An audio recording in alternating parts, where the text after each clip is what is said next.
맥주 감사 주일입니다. 하나님께서 이스라엘 백성들에게 3대 절기를 명령하셨습니다.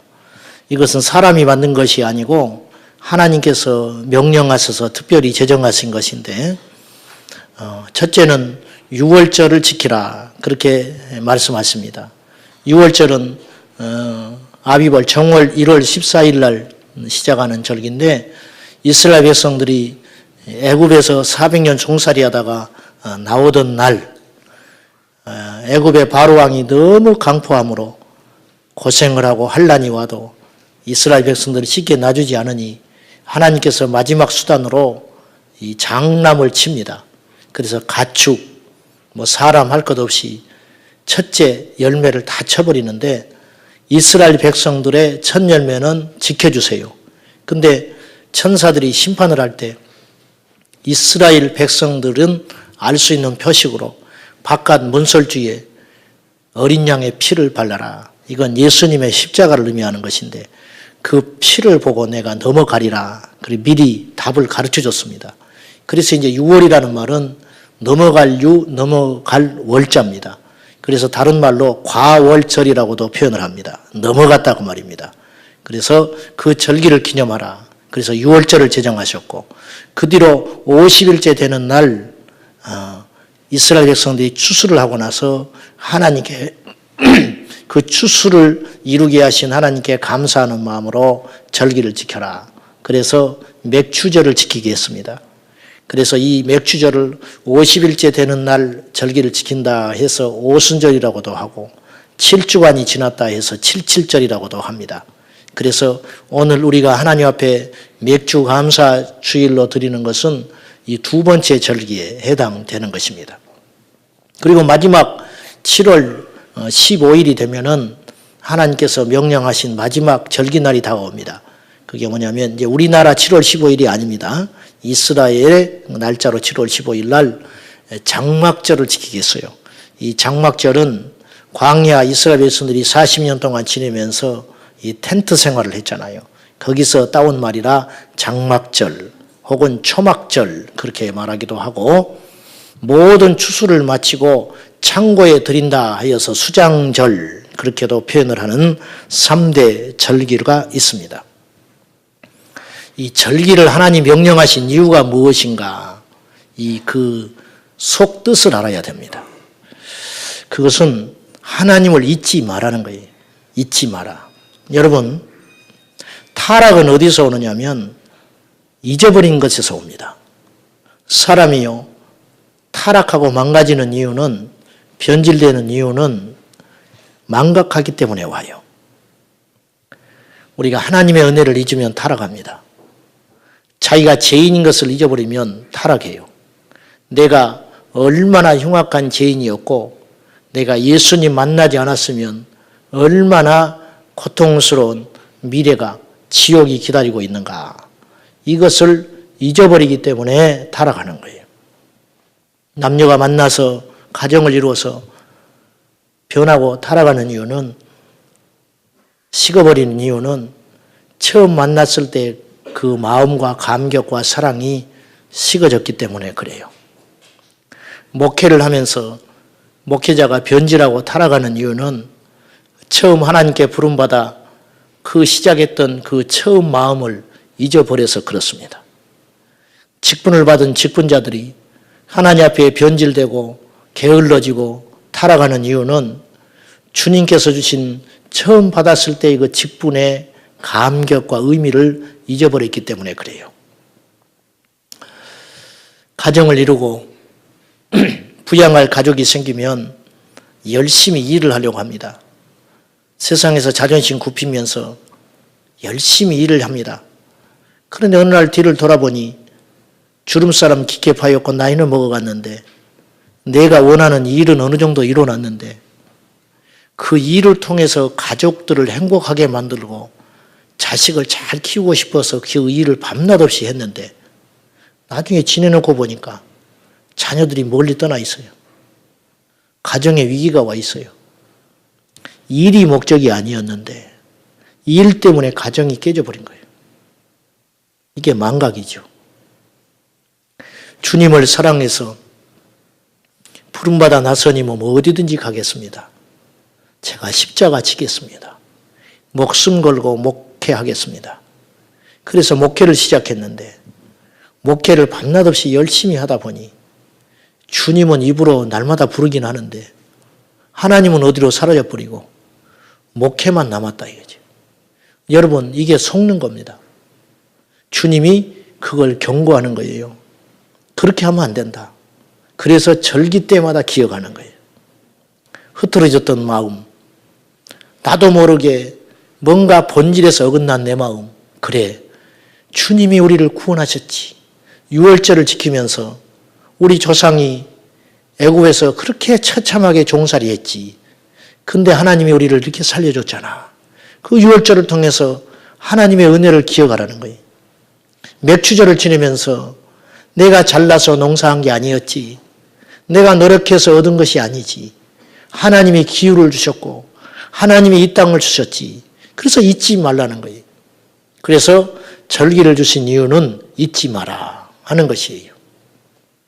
신명기 8장 14절과 14절을 보면은 신명기는 모세의 4편의 설교로 기록되어 있는데 모세가 이제 요단강을 건너면 가나안 땅에 들어갑니다. 그 마지막 요단강 앞에서 모세가 이스라엘 백성들을 모아놓고 설교를 합니다. 근데 이건 모세 이야기가 아니에요. 하나님께서 모세의 입술에 말씀을 주셔서 하나님의 뜻을 대신 전하고 있는데 모세가 이렇게 선포합니다. 내 소와 양이 번성하며 내 은금이 증식되며 네 소유가 다 풍부하게 될 때에 내 마음이 교만하여 내 하나님 여호와를 잊어버릴까 염려가 된다. 너는 잊지 마라. 여호와 너를 애굽에서 구원하신 하나님, 너를 광야에서 물을 먹이시고 네 조상이 보지도 못하고 만나지도 못했던 하늘의 신령한 양식 만나를 주신 그 하나님 잊지 마라. 우리가 교회에 와서 복을 자꾸 받으려고 그래요. 교회에 와서 어떤 응답을 받으려고 해요. 그거 자체가 나쁜 건 아닙니다. 그런데 그것을 구하느라고 주신 분을 잊어버리는, 주신 분을 잊어버린다. 이게 문제라요. 이게. 지난 반년이 지났습니다. 그래서 우리 한국교회는 감사절기가 2번 있어요. 7월 1일 날 맥주 감사주일이 있고 11월 셋째 주일 날 추수감사주일이 있는데 하나님께서 왜 우리 한국교회에 감사절기를 2번을 허락하셨을까? 저는 이거 하나님 뜻이 있다고 생각해요. 전반기를 마치면서 숨가쁘게 지난 6개월 동안 달려왔는데 네 인생의 주인이 누구냐? 무엇 때문에 네가 달려가고 있느냐? 네가 지난 6개월 동안 먹고 마시고 생명 유지하고 살아온 것이 누구 때문이냐? 이거 한번 생각해 보라는 거예요. 그래서 쉼표를 찍게 하시는 거예요. 오늘 우리는 다시 한번 하나님께로 돌아가야 할 것입니다. 우리는 다시 한번 에베네셀의 하나님, 여기까지 도우신 하나님께로 돌아가야 할 줄로 믿습니다.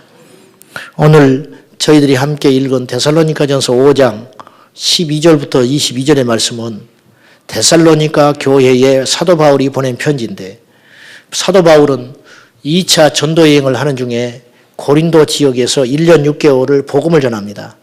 그때 하나님께서 마음을 주셔서 얼마 전에 개척하여 세운 데살로니가 교회가 기억나게 하셨고 그 교회에 편지를 보내게 됐습니다. 이 데살로니가 전서는 사도 바울이 쓴 최초의 서신서입니다. 그런데 이 데살로니가 교회 상황이 녹록지 않습니다. 데살로니가전서 1장 6절에 보면은 바울이 이 데살로니가 교회를 향하여 위로하고 격려하기를 너희가 여러 환난에서도 믿음을 지켰으니 감사하다. 이런 표현을 해요. 그러니까 데살로니가 교회는 어려움과 환난과 핍박 중에 믿음을 지켜가고 있는 교회예요. 그리고 이들에게 바울이 격려와 위로 편지를 합니다. 그 격려는 무엇이냐면 예수님의 재림의 때가 다가왔다. 그리고 우리는 이렇게 망하고 없어질 그런 시시한 존재들이 아니고 마지막 날에 반드시 부활한다. 부활과 재림, 이 두 가지의 큰 주제를 가지고 사도 바울이 데살로니가 교회에 위로하고 있는 내용입니다.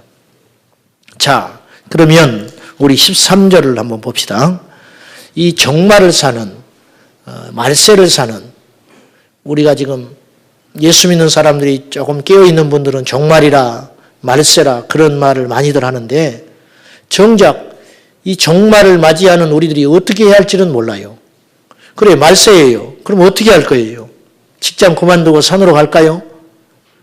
이 종말이에요. 그러면 전부 돈 찾아서 지금 어디 움막을 파고 숨어 들어가 살까요? 주님이 원하시는 건 그거는 아니에요. 종말이 다가올수록 우리에게 성령께서 주시는 말씀은 이것입니다. 13절 후반절을 보세요. 사랑 안에서 가장 귀히 여기며 너희끼리 어떻게 하라고요? 화목하라. 14절 후반절 힘이 없는 자들을 붙들어주며 모든 사람에게 어떻게 하라고요? 오래 참으라. 15절 후반절 모든 사람을 대하든지 항상 선을 따르라. 그리고 16절부터 항상 기뻐하라. 쉬지 말고 기도하라. 범사에 감사하라. 이것이 그리스도 예수 안에서 너희를 향하신 하나님의 뜻이니라. 그렇게 말씀하는 거예요. 말세를 사는 우리 성도들이 우리를 향하신 하나님의 의도가 무엇이냐? 너희끼리 화목해라. 그리고 모든 사람에 대하여 오래 참아주라. 그리고 항상 무슨 일을 하든지 선한 일을 따라라. 그리고 기뻐하라, 기도하라, 감사하라. 이것이 하나님의 뜻이니라. 이렇게 말씀하는 거예요. 적게는 세 가지예요. 기뻐하는 거, 기도하는 거, 감사하는 거. 크게는 아까 그 6가지. 모두가 이 종말을 사는 우리 기독교인들에게 향하신 하나님의 메시지입니다. 처음에 제 교회 나갔을 때 얼마 안 돼서 이 말씀이 설교 중에 듣게 됐어요. 그래서 본문을 읽게 됐지요. 항상 기뻐하라. 쉬지 말고 기도하라. 범사에 감사하라. 이 말씀을 제가 딱 들었을 때 아마 여러분 중에도 그런 분이 계실 것 같은데 제 마음에 드는 첫 번째 느낌은 무엇이냐면 이건 불가능한 일이다. 그런 생각이 들었어요. 기뻐할 수는 있다. 그러나 항상 기뻐할 수는 없을 것 같았어요. 저는 그랬어요. 기도할 수 있지요. 급하면 기도하지요. 어려우면 기도하지요. 새벽에도 기도하고 철야도 기도하고 그래도 안 되면 금식도 할 수 있지요. 내가 얻고자 하는 것을 위해 기도할 수 있습니다. 그러나 쉬지 않고 기도하는 건 불가능한 일이다. 밥도 먹어야 되고 일도 해야 되는데 어떻게 사람이 쉬지 않고 기도할 수 있을까? 범사에 감사하라. 사람이 기분 좋을 때 감사할 수 있지. 행제를 했을 때 감사할 수 있지. 그러나 어떻게 기분 나쁜 일, 힘든 일을 만났는데 감사할 수 있을까? 이 말씀은 성경에 있는 이야기야. 내 이야기는 아니야. 그렇게 내가 선을 그었어요. 솔직히 고백하면 지금도 제가 이 말씀대로 못 살아요. 저는 기뻐할 때가 있어요. 그러나 항상 기뻐하진 못해요. 저는 기도할 때가 있어요. 그러나 기도하는 일보다 사실은 세상에 재미난 일이 더 좋아요. 저는 감사할 때가 있어요. 그러나 힘든 일을 만날 때 그 문제를 해결하기 급급하지 감사하는 마음은 사실은 들지 않아요. 그런데 성경은 이야기해요. 기뻐해라, 감사해라, 기도해라. 어느 정도는 할 수 있는데 앞에 전제 때문에 어려운 거예요. 항상 기뻐하기는 어려워요. 쉬지 않고 기도하기는 어려워요. 모든 일에 감사하는 건 더 어려울 것 같아요. 지난 한 주간 저는 믿음에 대한 묵상을 해봤어요. 믿음이 뭘까? 진짜 믿음이 뭘까? 아브라함이 생각이 납니다. 아브라함에게 하나님께서 이삭을 바치라. 근데 아브라함은요, 진짜 이삭을 바치려고 그랬어요. 저 같으면 그렇게 안 할 것 같아요. 3일 길을 걸어서 모리아산에 자기 아들 이삭을 바치는데요. 장작을 집에서 준비해 갑니다. 밧줄을 준비해 갑니다. 제단 올라가기 전에 같이 데려간 종들을 데려가질 않아. 여기 있어라. 갔는데 장작이 없어요. 그럼 하나님 내가 드리고 싶은데 장작이 없어 못 드리겠어요. 밧줄로 묶질 않아요. 칼을 들어서 치려고 그러는데 이삭이 눈을 찡긋찡긋하면서 도망가라 도망가라. 아브라함이 나 같으면 그렇게 할 것 같아요. 미리 약속을 하고 갈지도 몰라. 근데 도망 못하게 밧줄로 묶어버려요. 종들을 데리고 올라갔다가 종들이 이 노인네가 미쳤네. 100살이 넘어가니까 미쳤어. 좀 말려가지고 무슨 짓이냐. 자기 아들을 죽이려고 하네. 말릴 것 같으니까 아예 안 데려가 버리는 거예요. 아브라함은요. 진짜 바치려고 그랬어요. 철저히 준비해서 갔어요. 이것이 믿음이구나. 믿음은 아는 게 아니에요. 믿음은 사는 거예요. 여러분 우리는 시체를 사람이라고 부르지 않아요. 송장은 사람이 아니에요. 송장은 살덩어리에 불과해요. 누워버린 시체의 송장을 우리가 사람이라고 부르지 않듯이 행함이 없는 믿음은 죽은 믿음이라. 다시 말해서 행하지 않는 믿음은 시체와 같이 송장 믿음이다. 믿음이 아니라 시체가 사람이 아니듯이 행하지 않는 믿음은 믿음이 아니라 성경은 이야기했어요. 감사해야 한다는 거 알아요. 이론적으로 잘 압니다. 그런데 감사의 삶을 사는 자는 많지 않아요. 오늘 맥주감사 주일입니다. 특별한 헌금 더 내는 것으로 끝나지 않기를 바랍니다. 우리의 삶이 진정으로 하나님의 은혜를 잊지 않고 다시 여호와께로 돌아가서 이 흉악한 죄인을 살려주신 그 하나님께로 돌아가는 감사절이 되시기를 축복합니다. 입시철이 되면은 기도를 많이 하러 옵니다. 이제 준비는 안 됐고 성적은 안 나오고 이제 매달릴 것은 기적을 기라는 것인데 하나님 잘 찍게 해주시오. 그래서 이제 기도라도 매달려야지. 입시철이 되면 새벽 기도도 하고 기도를 많이 합니다. 제 친구들이 군목들이 있는데 군목들 말 들어보니까 재밌어요. 이 진급 시즌이 되면 아주 새벽 기도가 아주 미어 터진대요. 진급에 해결달라고. 진급 발표가 난 그 다음날 아무도 없다는 거예요.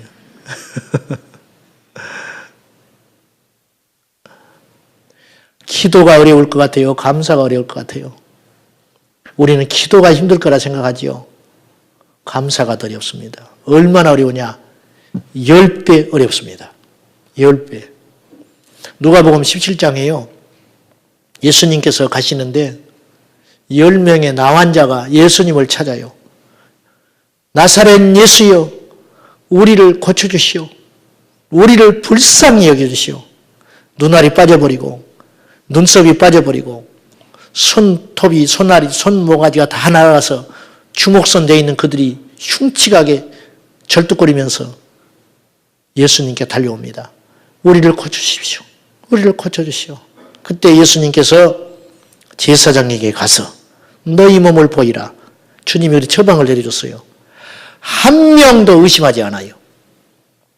의심한 게 아니고 사실은 방법이 그거밖에 없잖아요. 뭘 고치겠어요? 또 예수님이 과거에 문둥병 고쳤다는 소식은 들어서 알고 있으니까 예수님이 가라 하니까 될 것 같은 생각이 드는 거예요. 그래서 제사장에게 달려가다가 가다가 나버립니다. 10명이 다 났어요. 여러분, 나환자가 났다는 건 무슨 뜻인지 아세요? 중단됐다는 게 아니에요. 흐르는 고름과 피가 멈췄다는 게 아니에요. 눈알이 생겼어요. 머리털이 다 없어졌는데 머리털이 생긴 거예요. 손가락이 다 사라졌는데 가는 도중에 손가락이 생겨버렸어요.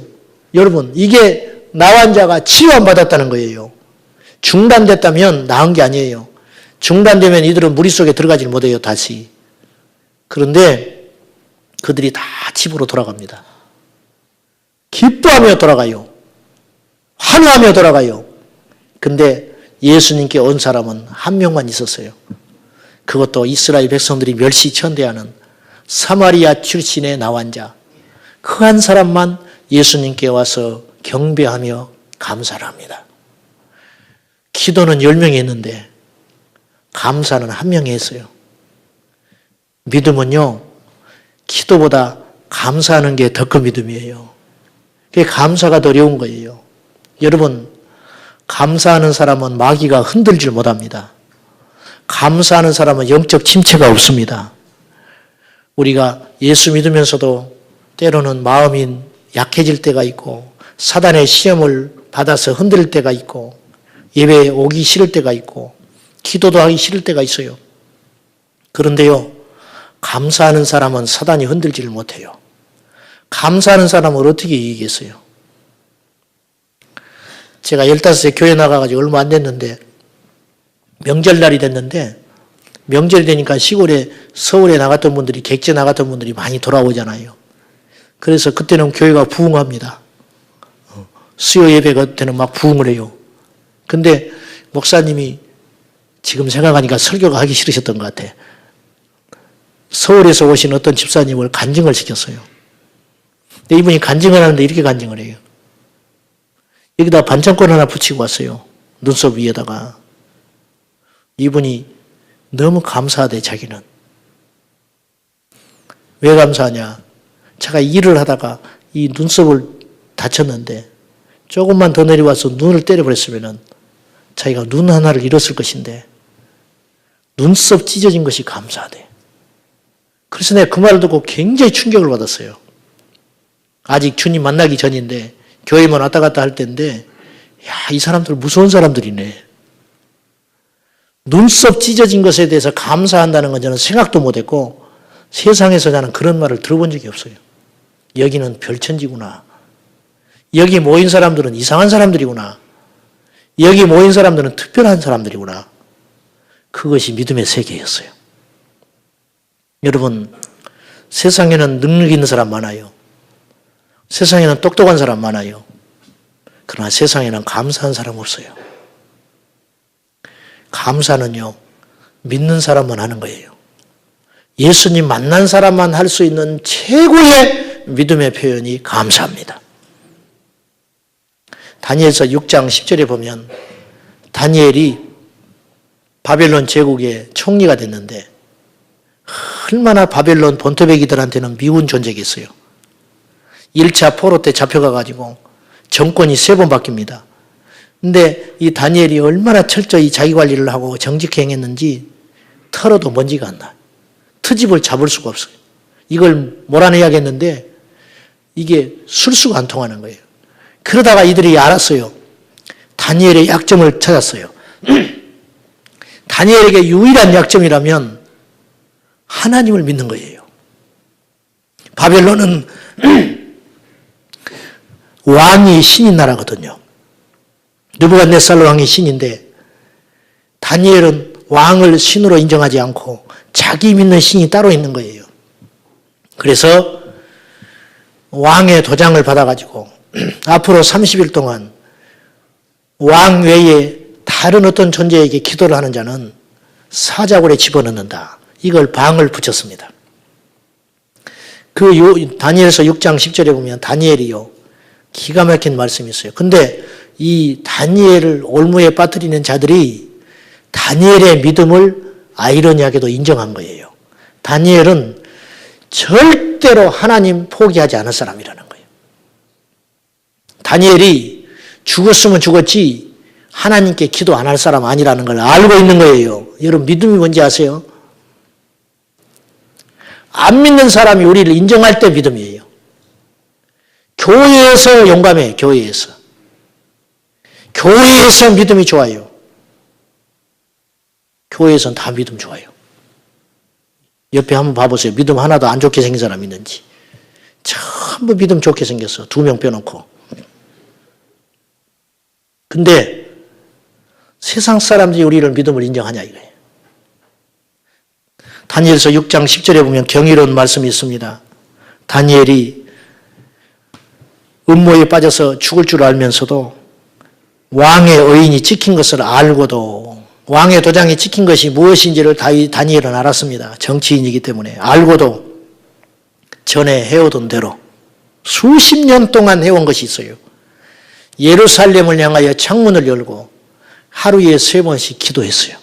여러분, 기도만 해도 놀라운 믿음이에요. 30일 가면 안 하면 되잖아요. 저 같으면 안 할 것 같아요. 30일 지나서 기도하면 되잖아요. 근데 다니엘은 타협을 하질 않아요. 전에 하던 대로 3번씩 그 바쁜 사람이 기도를 했는데 기도만 한 게 아니고 6장 10절에는 이렇게 끝나요. 기도하고 감사하였더라. 뭘 감사한다는 거예요, 지금 다니엘이 죽게 생겼는데.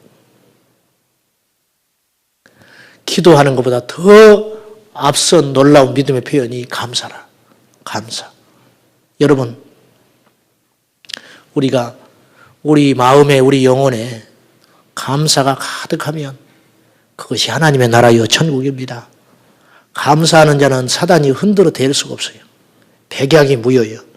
핍박도 안 통하고 유혹도 안 통하고 고난도 안 통하고 시련도 안 통하고 실패도 안 통해요. 그래서 감사하는 자는 완전한 승리를 할 수 있어요. 감사에는 2가지가 있습니다. 상대적 감사와 절대적 감사가 있어요. 상대적 감사는 세상 사람들도 해요. 동창회 갔는데 옛날에 학교 다닐 때 그렇게 잘 나가고 퀸이었는데 세상에 만나서 보니까 나보다 못 살아. 겉으로는 아이고 어떡하냐. 돌아오는 길에 웃음이 납니다. 행복해요. 그렇게 잘난 척하더니 잘 됐다. 아주 계집이 아주. 그리고 집에 오더니 행복해서. 근데 그 다음날 아침에 눈 뜨면 싹 그 마음 사라져버려요. 이게 상대적 감사예요. 이런 감사는 다 한다는 거예요, 다. 하나님과 상관없이 다 한다는 거예요. 진짜 감사가 뭐냐? 절대적 감사라. 흔들리지 않는 감사. 어떤 상황에서도 감사. 바울과 실라가 감옥에 갑니다. 능력이 나타날 때 감사할 수 있는데 감옥에 갇힌 바울이 하나님을 예배하고 찬양합니다. 이게 있을 수 있는 일이냐? 이게 절대적 감사.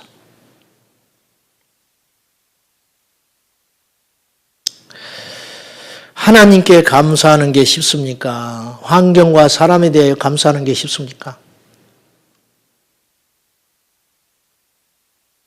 무슨 말인지 모르시는 것 같은데 하나님께 감사하는 게 쉬워요.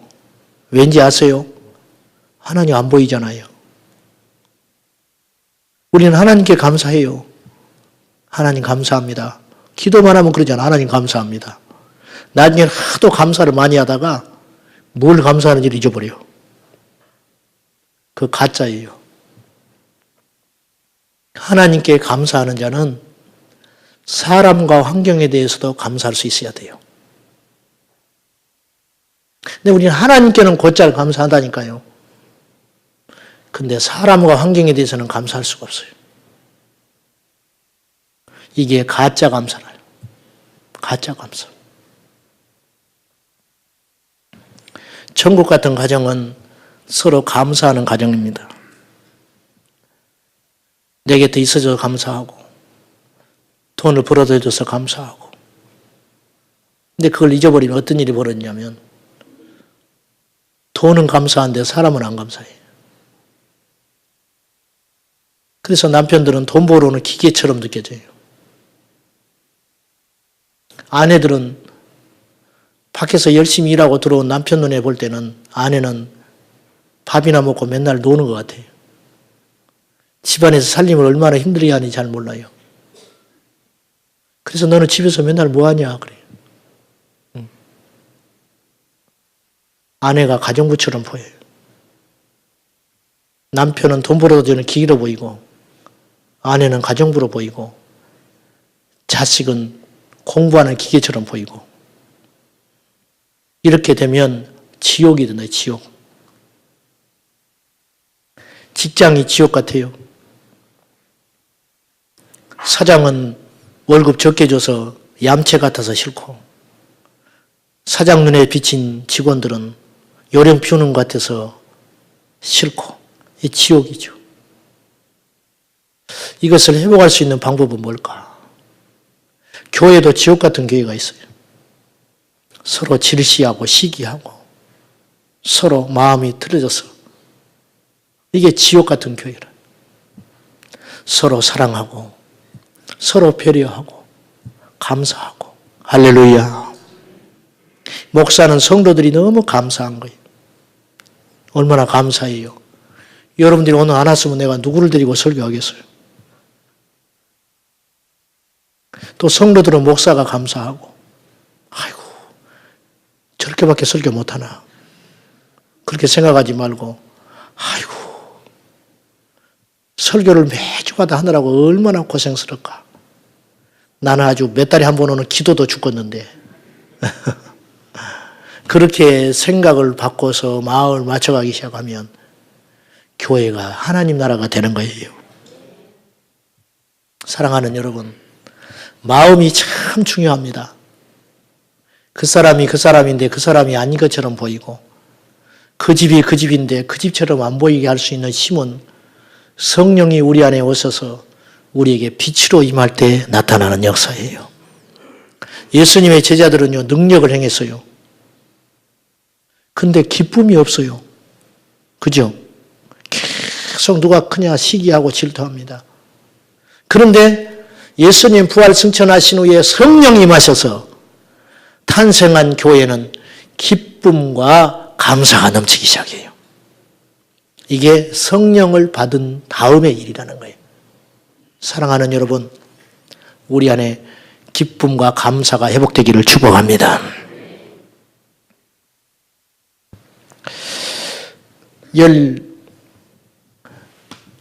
16살 된 뇌성마비 환자가 있었어요. 이 자매는 태어날 때 의료진의 실수로 집게로 머리를 수술하면서 찝어가지고 뇌성마비가 됐어요.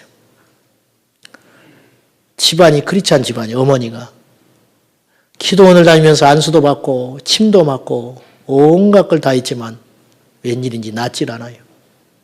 아버지는 이 딸 때문에 시리에 빠져서 술 먹고 집안에 와서 거친 독서를 쏟아냅니다. 아버지도 불쌍하고 어머니도 불쌍하고 하나님도 원망스럽고 그래서 이 뇌성마비 환자 이 소녀가 16살 때 죽으려고 자살을 시도를 해요. 그런데요, 자살도 건강해야 하지. 몸이 마음대로 안 움직이기 때문에 자살하는 것도 어려워요. 그래서 자살에 자꾸 실패를 해요. 혼자 있을 때 자살하려고 그러는데 자살도 안 돼요. 엉엉 울고 앉아있는데 하나님이 찾아오셨어요. 주님이 말씀하세요. 사랑하는 딸아. 그 말이 자기 심령에 들려오는데 화가 나는 거예요. 하나님 나 사랑해요? 하나님 나 사랑한다고요? 그런 소리 마시오. 엉엉 우는 거예요. 그러면서 울던 중에 하나님을 만났어요. 그리고 자기가 흉악한 죄인이라는 걸 깨달아요. 회개했습니다. 하나님 내가 원망했던 거, 하나님 앞에 내가 자살을 시도했던 거, 내가 얼마나 큰 죄를 지었는지 이제 알겠습니다. 나를 용서해달라고 간절히 기도하고 그때 주께서 펜을 들어서 쓰라 그렇게 말씀하세요. 그때부터 이 사람이 시를 썼어요. 이가 송명희 시인이에요. 뇌성마비 환자 송명희 시인이 그때 시를 쓰는데 그날 주님이 주신 시의 영감이 이것이었어요. 써라. 이 몽당 연필로 왼손에 덜덜덜 떨리면서 종이에다가 시를 써내려갔는데 이렇게 썼어요. 내가 말하는 대로 써라. 주님 말씀하셨는데 나 가진 재물이 없으나 나 남이 가진 지식이 없으나 나 남에게 있는 건강이 있지 않으나 나 남이 없는 것이 있고 나 남이 못 본 것을 보았고 나 남이 듣지 못한 음성을 들었고 나 남이 받지 못한 사랑을 받았고 나 남이 모르는 걸 깨달았네. 공평하신 하나님이 나 남이 가진 것 없지만 공평하신 하나님이 나 남이 없는 것 같게 하셨네. 이 송명희 시인이 이 말씀을 받고 너무 기가 막히고 폭발해버렸어요. 공평해요? 하나님이 공평하시다고요? 절대 공평하다는 하나님을 쓸 수가 없는 거예요. 하나님은 적어도 나에게는 공평한 분이 아니에요. 하나님은 나에게 억울하게 하신 분이고 나를 이 고통을 갖고 태어나게 하신 하나님 원망스러워요. 근데 하나님 말씀해요. 써라. 하나님은 어떨 때는 절대 양보하셔야 하지 않는 부분이 있거든요. 공평하신 하나님이라고 써라. 고집을 부리다가 썼습니다. 공평하신 하나님. 쓰고 나니 하나님이 공평해 보이기 시작했어요. 하나님 공평하신 분이. 내게 건강을 주시지 않는 대신에 하나님의 나라를 보게 하셨고 하나님을 알게 하셨고 하나님이 가지신 그 영적 부유함을 주셨으니 공평하시네. 하나님이 공평하시네. 그리 고백을 했다는 거예요. 사랑하는 여러분, 하나님은 공평하십니다. 왜 내가 이렇게 하는 일마다 안 될까? 안 되게 하신 이유가 있어요. 그거 됐으면 내가 죽을 사람이, 그거 됐으면 내가 하나님 떠날 사람이기 때문에 하나님 막으시고 인도하신 줄 아세요. 사랑하는 여러분, 범사에 감사하십시오. 이건요, 부탁이 아닙니다. 명령이에요. 주님의 명령. 기뻐하라. 기도하라. 감사하는 게 내 신상이 좋다. 그렇게 기록되어 있지 않아요. 기뻐하라. 기도하라. 감사하라. 역으로 불평하면 믿음 아니에요. 기도 쉬면 믿음 아니에요. 감사가 없으면 그 사람 믿음 아닌 겁니다. 우리 모두 감사가 오늘 우리 인생 가운데 꼭 회복될 수 있기를 예수님의 이름으로 축복합니다. 기도하겠습니다. 하나님, 힘들어도 감사하겠습니다. 기뻐할 수 없어도 기뻐하겠습니다. 기도할 수 없는 지경이라도 기도하겠습니다. 원망과 불평 죽을 지경이라도 하나님께 감사하겠습니다. 도와주시옵소서. 우리 믿음 없음을 용서해 주옵소서. 예수님의 이름으로 기도하옵나이다. 아멘.